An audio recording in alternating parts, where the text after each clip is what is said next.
всички коли с този прекрасен телефон ние можем да го четем. Защото в този телефон се намира много хубава програма, която може да го проверява и твоята, и тая, и всички коли на сега. Даже те са може да го четем през този много перфектен телефон. И какво виждаме? Този прекрасен телефон показва и говори на теб.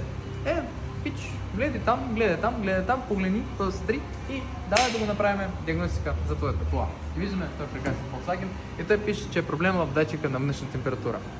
Човек дошъл с проблем на климатик, но ние сме намерили това нещо. И отваряме там много прекрасната размаса и виждаме, че него няма. Той трябва да го седи тук. Виждаме датчик, виждаме вече новата букса, стара чупна. Сега вързваме тук и искам да ви споделя една тайна. Ако този датчик няма във вашата кола или показва минус 40 градуса, това означава, че той е счупен и трябва да се оправят него, защото от това може да го дигне вашия разход и харчи повече. Защото кога вижда, че е минус 40 и дава по-голямо количество на температурата и на вашето гориво. Харесате ни, сега лайки. Чао!